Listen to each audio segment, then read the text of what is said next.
All right,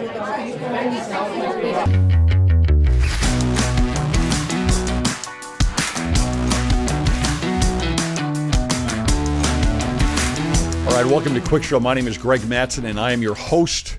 In this episode, we're going to cover the spiral of silence, the prophet, and defending the truth. In a recent article, David Haidt, someone I really like and follow closely, wrote about the spiral of silence. Let me give you just a synopsis of what the spiral of silence is. It's a political science and mass communication theory proposed by the German political scientist Elisabeth Noel Neumann. It states that an individual's perception of the distribution of public opinion influences that individual's willingness to express their own political opinions, right? So based on, it seems obvious, right? Based on what the current Overton window is on certain issues, how am I going to be responding? Am I willing to speak up based on what social interaction I might encounter if I do speak up? According to the spiral of silence theory, it says, individuals will be more confident and outward with their opinion when they notice that their personal opinion is shared throughout a group. Well, here's the thing about the spiral of silence, and this goes right along with critical social justice, is you think you may not have the group behind you, but you do. You do, in most cases. And yet the voices that are loudest are the ones that you're listening to. And that's a real important thing to understand with the spiral of silence is, you have places like a BYU or a Fortune 500 company. And even though most people are behind you and see through a lot of this garbage, the loudest voices are the ones that you worry about. That's where you're going to have conflict. Everybody wants to avoid conflict. But here's the thing. You've got to speak up. You've got to speak up. You've got to do something. You've got to stand for truth.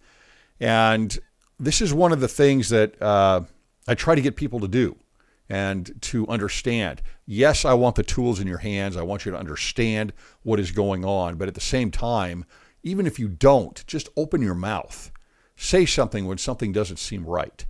Follow down a certain path to get clarification on terms, on intentions, on why someone is pushing a certain ideology in your school, in K-12 with your kids, at your work, in your church, etc., right?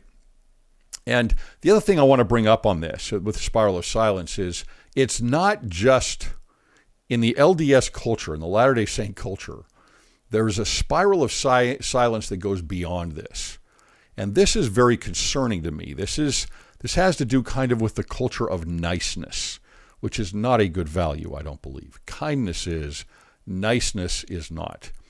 And that culture says it's almost like a spiritual welfare that we sometimes feel we're on. Like, well, we're waiting for the prophet to say something. I get this all the time in the comments. Well, Greg, why are you talking about critical social justice with BYU or about it in the church or about this anywhere? Have you heard the prophet talk about this? And I think to myself, what? What are you saying? Are you telling me that everything that I say and do needs to be dictated by the prophet? Certainly, I want to be under those guidelines. I want to follow the prophet, but I want to be anxiously engaged in a good cause. And yet I think that there is a sense sometimes, and this is cultural, this is not from the brethren, a sense of I'm going to wait until I am told exactly what to do. It is spiritual welfare, and we know what welfare does to communities. It harms it greatly. We are to lift where we stand. We have a spiral of silence that is not just because, it's mostly in the church, it's not because of loud voices, not yet. That's coming. The spiral of silence in the church is because we don't want to speak up. Because we wonder if we're waiting for someone else to say something. I want to go over this a little bit about defending the truth. I have some commenters that say, like I said, the prophet hasn't said anything about this, so why are you speaking? Or here's another one that comes up along those same lines. It's something like this. It's, The prophet hasn't said anything, and I'm angry at him because he hasn't said anything. Why isn't he calling this out? And I think to myself, listen, that is the same problem. Listen to what you are saying. Listen to what you're saying. You're angry because the brethren are not saying things more specifically. Fine, that's an opinion. What are you doing? Right? Again, you're waiting for the prophet or the brethren to say something. What are you doing to fight these things off, this pernicious ideology? That should be your first concern. Sit in your own hula hoop here. Don't go into somebody else's hula hoop first. You're deflecting. You have a responsibility as a participant in Zion. You're not an observer. And you need to lift where you stand. I want to go over a few of these things here where people say, well, the prophet hasn't said anything specific, but things are said all the time. I found dozens and dozens just in the last few years, dozens and dozens of examples of general authorities telling us to defend the truth, right? Here's one I want to go over. This was at a fair conference. I believe it was 2019 from Elder Christensen, Elder Craig C. Christensen. I want you to listen to what he says here. That one of the blessings and one of the missions that you are able to take are issues that the church doesn't take. And so we work in tandem. If you looked like an extension of the church, you wouldn't have the power to do what you need to do. If you would have sat in the meeting I was in yesterday where they said, you know, as we respond on the battle on the internet, only about 10 or 15% can come from the church. The rest have to come from partners, which we can count you as partners, and other individual members to be engaged in the conversation. All right, so what is he saying here? We need you to defend the truth. Online especially, there's only about 10 or 15% what the church can do. That balance, that 85, 90% is up to other organizations that are supportive of the church and individuals. So if you're crying about what is the prophet doing or the brethren doing, ask yourself, what are you doing? What type of spiral of silence is affecting you? Sit in your own hula hoop first and then go out from there. I think that's an important thing it's personal responsibility, right? Personal responsibility. Stand up for the truth. Defend the truth. Here's another one that came out in 2017 from many of us really like this guy, Elder Jorg Klebengott. I hope I'm saying that right. He spoke, I believe, in the last conference. Here's what he says in this article in 2017. In the premortal existence, we possessed agency, reasoning, powers, and intelligence. There we were called and prepared according to the foreknowledge of God and were initially on the same standing with our brothers and sisters. Opportunities for growth and learning were widely available. Opportunities. Now we're going to get disparity. However, equal access to the teachings of a loving heavenly home did not produce a uniform desire among us. Heavenly Father Spirit children to listen, learn, and obey. Exercising our agency as we do today, we listened with varying degrees of interest and intent. Some of us eagerly sought to learn and obey. With war in heaven on the horizon, we prepared for graduation from our premortal home. Truth was taught and challenged. Testimonies were born and ridiculed, with each premortal spirit making the choice to either defend or defect from the Father's plan. And that's what it's coming to. You cannot sit back and wait for the prophet or anybody else to speak. That's not your job. Your job is you first. He brings up this also. He says there's no neutrality, and that's where we're heading toward, I believe. Ultimately, retreating indecisively to neutral ground was not an option in this conflict. You can't be neutral. You can't wait for someone else. Yes, support the brethren, sustain them. Go into their guidelines that they're giving us, their lessons. If you listen closely, they are giving us those guidelines. He says, we can't be neutral today either. Those of us armed with faith in the future atonement of Jesus Christ, those energized by testimonies of his divine role, those possessing spiritual knowledge and the courage to use it in defense of his sacred name, and the courage to use it in the defense of his sacred name, fought on the front lines of this war of words.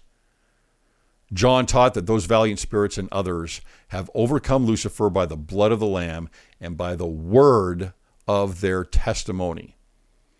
He goes on here, one more paragraph.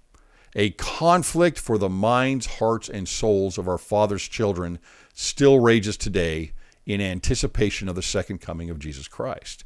While many in the world are sincerely curious about the teachings of the church, an ever-widening gulf between the wicked and the righteous separates a world in moral free fall from restored gospel truths. This is obvious. Do we follow secularism or do we follow the doctrine of Christ? When imperfect yet striving saints who seek for light are accused of following darkness, does that sound familiar? Does that sound familiar? Again, when imperfect yet striving saints who seek for light are accused of following darkness, when the sweetness of their intent and works is declared to be bitter. Think of church history. Think of the prophets today. Is it any wonder that mocking fingers are pointed toward the Lord's restored church and his faithful servant? We need to see things for what they are. And then I want to bring up one of my favorites, Elder Christofferson, just one little quote that he says here. It has always been important not only to teach, but to defend the truth. And in our time, that need seems to be growing. This was just recently. So, again, I could put a whole episode together of quote after quote after quote about defending the gospel, defending the kingdom, defending the doctrine of the family over and over again. Think about Elder Holland's talk last summer at BYU. What did he ask? Almost begging the faculty and the administration, those involved with BYU to do what? He referenced the talk of Elder Maxwell in using a trowel to build the kingdom and then muskets to defend it. Right? Muskets to defend it. And then Elder Oaks repeated that talk at BYU, repeated that comment at BYU. And then Elder Holland did it again last summer. They are asking over and over again for us to defend the truth. That is our job. Lift where you stand. Lastly, how about a quote directly from the Lord here? This is Doctrine and Covenants 58, verses 26 through 29. For behold, it is not meet that I should command in all things. For he that is compelled in all things, the same is a slothful and not a wise servant. Wherefore he receiveth no reward. You didn't put yourself out there. Verily I say, men should be anxiously engaged in a good cause, and do many things of their own free will, and bring to pass much righteousness. The power is in them, wherein they are agents unto themselves. Imagine. And inasmuch as men do good, they shall in no wise lose their reward. But he that doeth not anything until he is commanded, and receiveth a commandment with doubtful heart, and keepeth it with slothfulness, the same is damned. So, if you are on the side of the spiral of silence, where you feel that you can't say anything because there are voices out there that are too strong and you're afraid of the conflict, think about being at that tree of life. Think about what those voices coming from the great and spacious building. That's what that vision is for, that dream is for us to insert ourselves in that and understand it and live it. That means we actually have to have the fingers pointing at us, the shame thrown on you, and then defend Christ. Secondly, if you're of the opinion that you are not supposed to do anything until the prophet tells you to do it, well, that's not what the Lord says, right? That's not what he says here. And secondarily, if you're of the opinion that why isn't the prophet saying anything and you're upset that they're not doing anything, again, lift where you stand. Be responsible for yourself first. You should have value in your agency. Understand that value. And I come across this all the time, and I understand some people there's a lot at risk sometimes for people. But we're going to lose this fight. We're going to lose this fight if we don't do anything. We, each of us, don't do anything. We need to speak up. We need to eliminate the spiral of silence and speak up as the majority to defend the gospel and to defend the doctrine of Christ, to defend the kingdom and the church. Each of us has the capacity to do that. If you have a testimony, if you have faith, then speak up. Thanks for listening.